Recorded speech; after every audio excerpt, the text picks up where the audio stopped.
Hey guys, this is Dinah Michelle, and you're watching Three Count Podcast. Weighing in at an unbelievable weight that you might hate, but you can't even During high class, we find that drag ball at. Now entering the ring. Welcome everybody to another great edition of the Three Count Podcast presents Now Entering the Ring. I'm your host, Clifford Red Dog Miller, and as always, I'm the one who leads you on these expeditions. But we know it's not about me.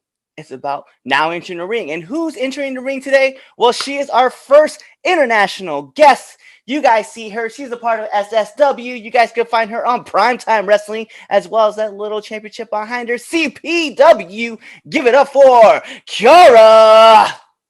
Nice to meet you, everybody. Hey, thank you for coming on the show. You're very welcome. It's 7 p.m. here in England, and I know you're over in Maryland, right? Right. Yeah, that's what I was like.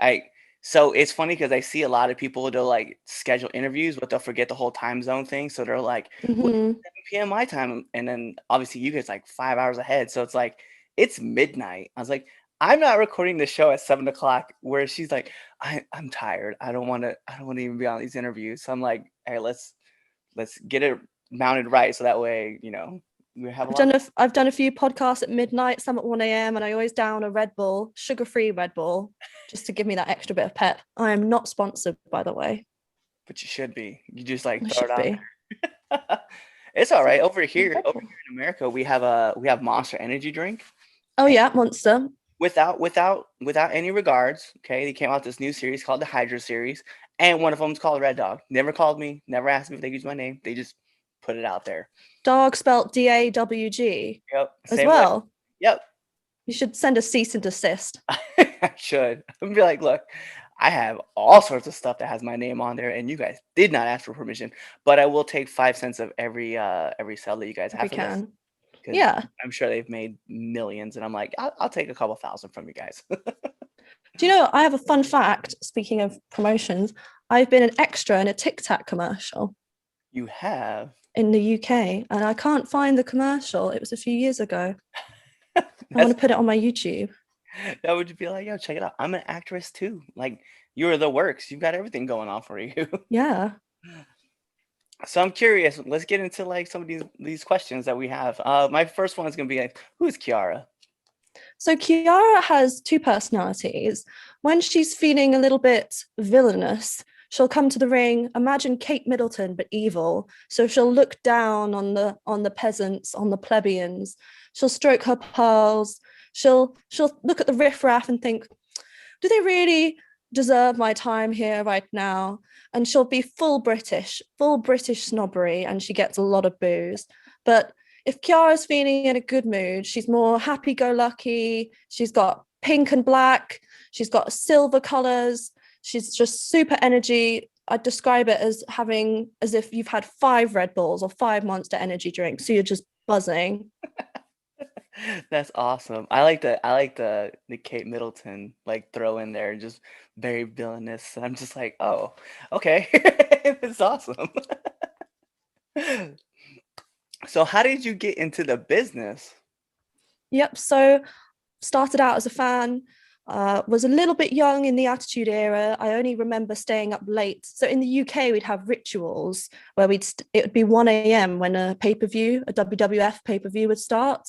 So I was a little bit young to stay up late past my bedtime, but I had an older brother and sister who would. And I remember in 2001, 2002, getting to stay up late. And that was a big moment for me whereas I was quite young. And I remember playing the WrestleMania 2000 game on Nintendo 64, playing the creator wrestler, made my wrestler 7 foot tall, made them 500 pounds because I had no concept of height and weight. I went from that young age, grew up a bit, went to WrestleMania 28 in Miami, Florida in 2012. And there I could appreciate the sport a lot better and the technicality, and also just the spectacle of the show, the crowd. There were helicopters flying overhead and you felt like the center of the world for those few hours. So I left that WrestleMania thinking I really want to join this business, not just as a fan, but as a worker. So I left WrestleMania that year, started at Robbie Brookside's school. you might be familiar with him on the ITV. That's like not the BBC, but the ITV. It's another TV show we've got in the UK. So in the 70s and 80s, we had a TV show every Saturday called World of Sport, which would be watched by like 15 million people every week. So they've got really high numbers. It was sort of before we had WWE, WWF on television. I wasn't alive during this era, so I wasn't too familiar with it as a fan, but I started to learn the British technical wrestling. And I got better at that. Went to university, studied natural sciences at Cambridge. That was really intense. It's like one of the best universities, but it was very difficult. So I had a little hiatus for a few years. Then started back up again after I graduated, went to Lance Storm's Wrestling Academy. And since then, I did some shows in Canada. I've been doing shows since then. And I've loved every minute of being in the business. Wow. Because, Robbie currently is a trainer at the UK Performance Center, right?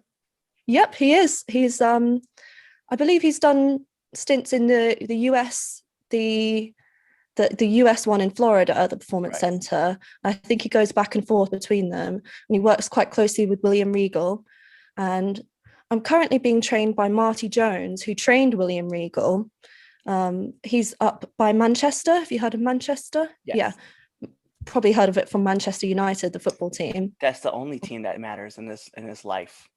Or soccer team. I should have said when soccer. it comes to the Premier League, that's all that matters. There's nobody else in the world. Like, I don't care.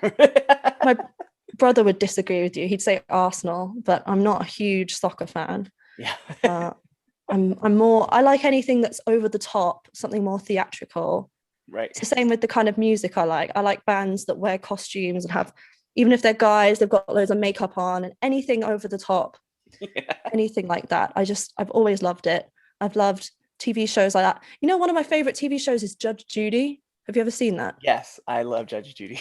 So good, especially when she lays down the law and she's like, "Stop talking when I'm talking," and she'll scare the pants off of you. Yeah, no, she's very intense. It's funny because, like, you talk about things going over the top. That's exactly how I found Manchester United, was because there was a movie called Euro Trip. I'm sure you're familiar with. But Vinnie Jones was in the movie, and like he was like getting in people's faces and talking about how awesome the red was. And I was like, I have no idea who he's talking about. But there's like this one particular scene with this one particular line that they're at the Vatican, and he rolls up on this dude and he's like, "Oh, you little pricks around here, all with your faces looking at me this way." And the guy was like, "But I'm Swiss." He's like, "Them too." And I'm a Manchester fan. I'm just United is it. That's how I became a Man U fan. That's amazing. So yes, I'm all about like over the top characters. And you talk about like bands that just like wear makeup and just go over the top. Like I love, like, I don't know if you're into big 80s rock, but there's a band called Twisted Sister. Like, Yep. Did they do? No, I'm thinking of Alice Cooper. What songs did Twisted Sister do? We're Not Gonna Take It. We're not gonna take it. Yeah, that's them. And then like Kiss, obviously, like, of course, like the big ones. But yeah. So you're like speaking my language about like over the top things. That's me, 100%. Amazing. But I'm curious though, because like you said, like, how did you get into Judge Judy? Because I don't imagine that the UK would carry it, but yeah, we've got loads of US shows. We've got Keeping Up with the Kardashians, we've got Ms. and Mrs., we've got the Total Divas, all the WWE reality shows, and Judge Judy's on Discover. I think we've got Discover, and we've got Sky. And I think BT Sport. I know recently WWE made a deal with Peacock. We don't have Peacock, but we have BT Sport, and they play Raw and SmackDowns. Yeah, it's funny because like I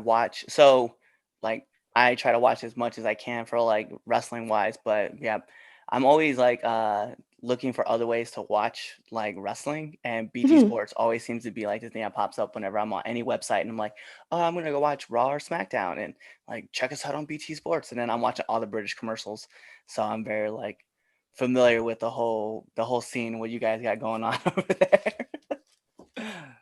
Also, I'm always thrown back because I'm just like, man, like, I don't know what the conversion rate is for the dollar bill to the pound, but everything is done in the pound, and I'm just like, that's it. I think it's last time I checked, it was 1 to 1.3 1.3 something.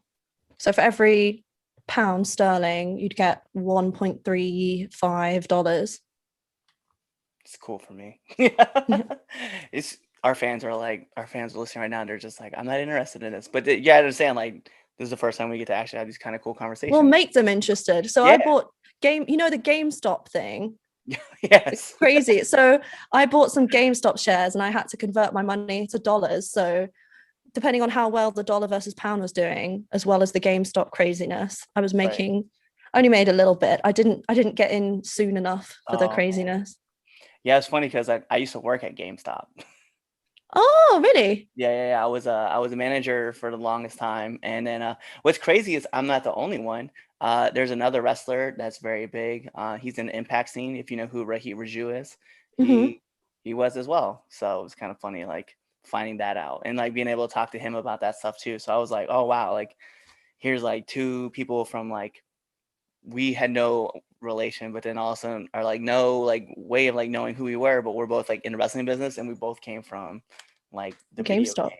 Yeah, so it's weird. But I was like, that's such a small world. And then you find out like how much you love like the world of wrestling through like other means. So it was a lot of fun. I'm curious to know though, and I have to find this out. Like, so you've been in the business, you've been through a lot of wrestling schools, like you said, Lance and with Marty, with Robbie. Just, what's your worst bump that you've taken? Okay, so this was early on. I won't name names, but I was doing a double leg Nelson, which in the US is called a sunset flip. Yeah. And it's where the person is leaning forward. And I was going over them and they stood up too quickly. So as you're supposed to sort of curl around and they fall back, Mm-hmm. but they stood up too quickly, face planted the ground. And I remember like that was the first time I think I got a concussion. But touch wood, I don't get concussions very often. In fact, I think I've only had the one. So that was probably the worst bump. Oh no. That's crazy. I actually yeah, I've scorpioned myself trying to do Yeah. yeah, it was first time like almost not really identical because no one was trying to stand up on me, but like I went over the top and I knew it too because I've seen it. I'm like, I've seen this a million times in wrestling. How hard can this be? And as I went over, like I forgot to tuck my chin to go in for the roll, and I just like face down, feet over the top. That was like Oof. not a good luck. Okay, so then from like where your worst bump, like tell me about one of your hardest hits. Um, that I've done to someone or someone's done to me. Why not both?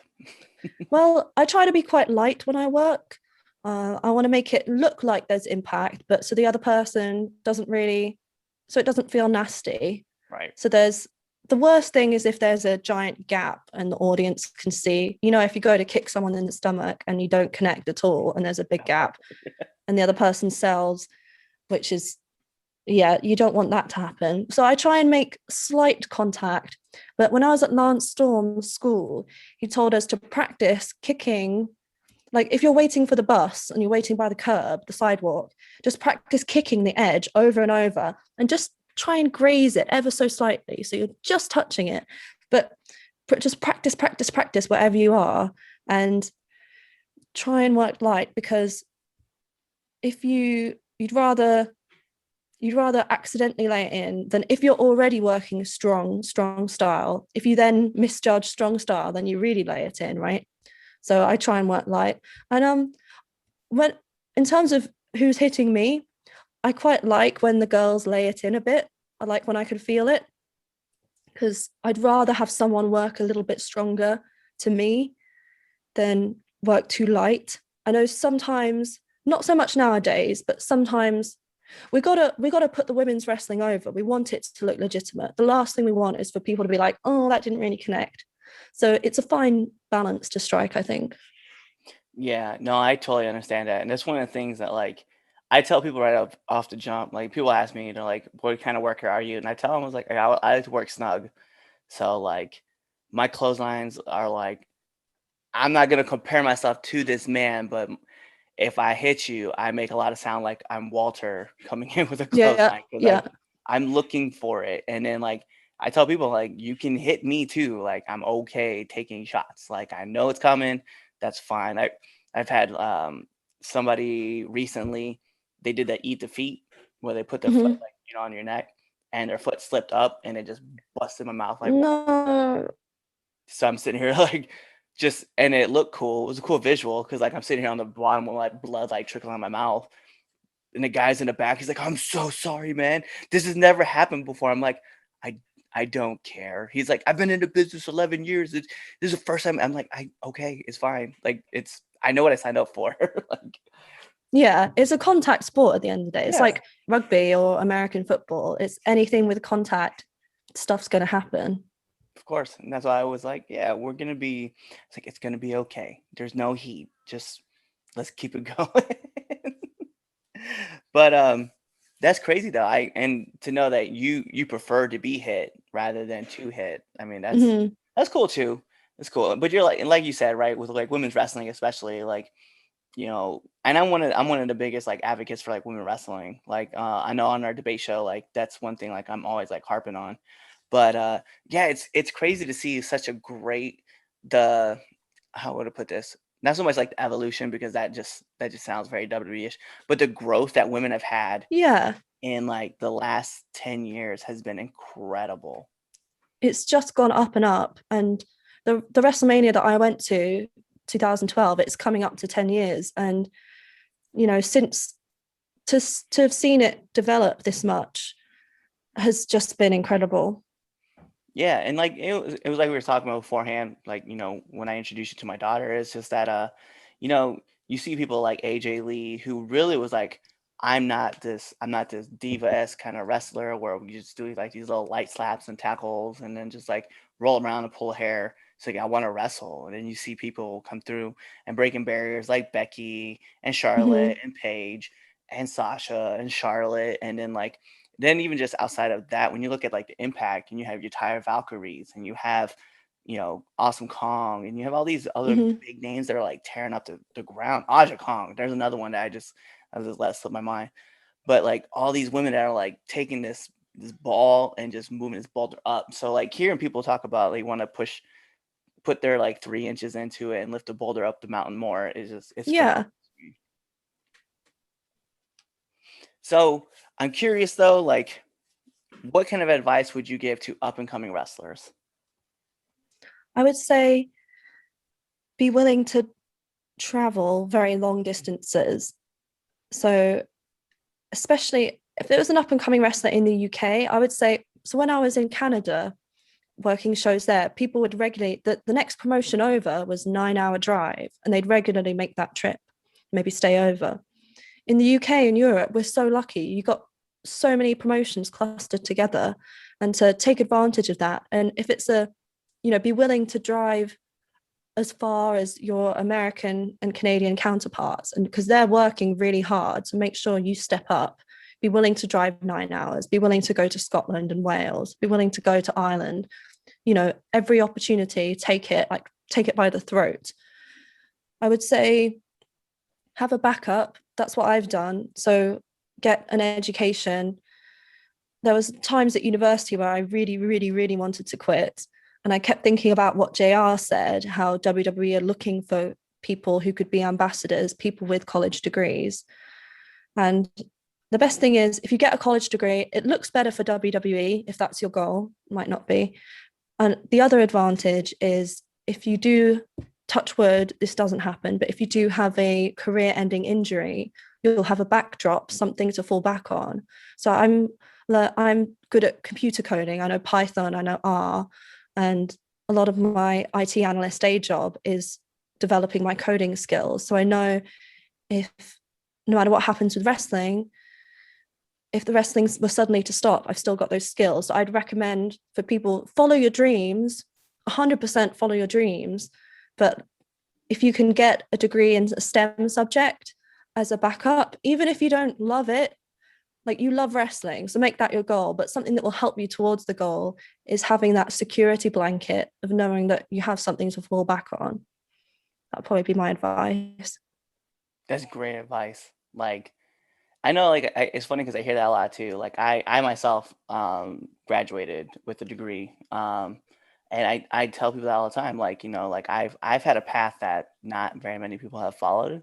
In fact, I think even in this business myself, I think I know only probably like 3 or 4 people who've actually kind of traveled a similar road, or even one that's even more extreme to mine. Um, then that's just being like going from military to college and then going on. But Hmm. yeah, definitely having a backup plan is always a necessity, like, because you can't predict the future, but if you keep running towards your dreams and something happens, you kind of need something to help you rebuild back up and find out that new love interest that you're going to have. So that's great advice to give. Thank you. So my last heavy hitting question before we get into the second best segment of the Three Count podcast is, I need one do and one don't of the locker room. Okay, this is a good one. Okay, I'd say don't. If there's a certain number of chairs, and there, like, let's say there's 4 chairs and 5 people, maybe be the one that sits on the floor. Like, don't take that last chair, especially if you're more junior. If you see a chair and take it, you might not even realize that there's not enough chairs for everyone. So don't be the person that takes the chair, especially if you're junior. Even if you're senior, it's a courtesy thing. Of course, when you're more senior, you can take more liberties, but don't be the one that takes the last chair. That would be a don't. A do would be to shake everybody's hand, greet everybody. That's the standard. That's the biggest do of all the do's. If you do that, then you're halfway there already. Yeah, actually, I like that don't. That's not one that's been brought up before, so it's No. definitely it's definitely a good don't to have. Like, if you're a junior dude, like, hey, just let it go. Just that chair is for somebody else, and just you know get your stuff. Or even better, yeah, like, even if it is the last chair, like, get your stuff on and just move off the chair. Like, just Yeah. find another place to sit. It works out. So those are my heavy hitting questions, but we do have to get into the second best segment of all Three Count podcasts. And by that, the first is the Red Dogs Power Rankings that you can find on the debate show. But it is a 3 count podcast, 10 count questions. And here's how it works, Kiara. I'm going to fire off 10 questions at you, and whatever first answer pops in your head, that's your answer. Okay. All right. So we're going to put on an imaginary timer just for added pressure. Ooh. And here we go. SmackDown or Raw? SmackDown. Favorite color? Blue. 3 things that you would take with you on a deserted island? Phone. Water. Blanket. Favorite movie? Joker. Nice. Are you a morning bird or a night owl? Definitely night owl. Favorite cartoon? Dragon Ball Z.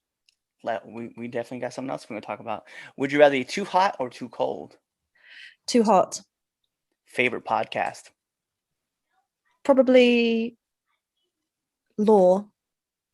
Okay. And then nominate one person that you want to see on the show. Tony Storm. Yes. 100% yes. And then last but not least, my favorite question to ask every single person that comes on this show, favorite curse word? Probably the German word. Am I allowed to say it? Yes, you are. Scheiße. I love the good German one. You know what? It's just that, like, it's one thing to curse in English, but when you add another language in there, oh, there's just another feel to it that just, you hit somebody heavier with it. Like I'm fluent in Spanish, and Uh-huh. I love just, oh yeah, chingase. I'm like, go fuck Oh. yourself. So Jinga, what does that mean? Chinga, right? So when you tell someone chingase, it's equivalent to telling someone, hey, fuck you. Oh my gosh. Okay, I've learned that today. So there you go. Something you could take away with you. So when someone says something to you, yeah, you can just let them know. Just be like, In Spanish. yeah, chingas. But that is it for all the questions. So, with that being said, Kiara, I need you to let our listeners and our viewers know where they can find you. So you can find me on Instagram or Twitter with the same handle. That's Kiara_wrestler, which is Kiara, then a little underscore, then wrestler. And on Facebook, it's Kiara space wrestler. And same on YouTube, Kiara wrestler. I have 8x10s available. They are on beautiful, shiny matte cards. So not too shiny, not too reflective. I hand sign every single one. They're printed really high resolution. So you can see every tiny detail of my face, if that's what you want to see. And I send those out to the US, to Germany, to Australia even. I send those out worldwide. And you can find those on my Facebook, I promote them regularly on my Instagram, and I'm happy to get in touch. I look at all my DMs and I answer them. And any questions you have for me or any opportunities, come contact me on any platform and I'll be happy to answer. And there you go. She's very open to talking to all of her fans, as you guys can clearly see. But that is it for the 3 Count Podcast presents Now Entering the Ring. And as I said, I am your host, Clifford Red Dog Miller. But this being Now Entering the Ring with our first international guest, Kiara. And you guys know what to do. Tune into the next episode and be there, or you just wait till the end of this episode. Wait till the outro, and another episode of ours is going to play. Peace. What's going on, 3 Count Nation? I'm Clifford Red Dog Miller with the catchphrase. But what I really want to do right now, go to twitter.com, right? Go over there, find us at the 3count_pod, give us a follow, give us a like, give us a comment. We want to talk to you guys. Go to IG at the 3Count Pod. Give us a like, give us a follow, leave us a comment. We want to interact with you. Go to youtube.com, give a subscribe, turn the bell on, turn the notifications, leave a comment. We want to talk to you. Go to anchor.fm/the 3Count Podcast, and in there, you can leave us a message, and we will talk to you. Basically, what I'm trying to tell you is that we want to talk to you. We want to have fun with you guys, and we love listening to what you guys have to say. Also, one thing I need you to do for me, the 3Count Podcast also has merchandise. At prowrestlingtees.com/the 3Count Pod. Please go buy our t-shirts. We love you guys, and we hope you love us too. So show us some support, please.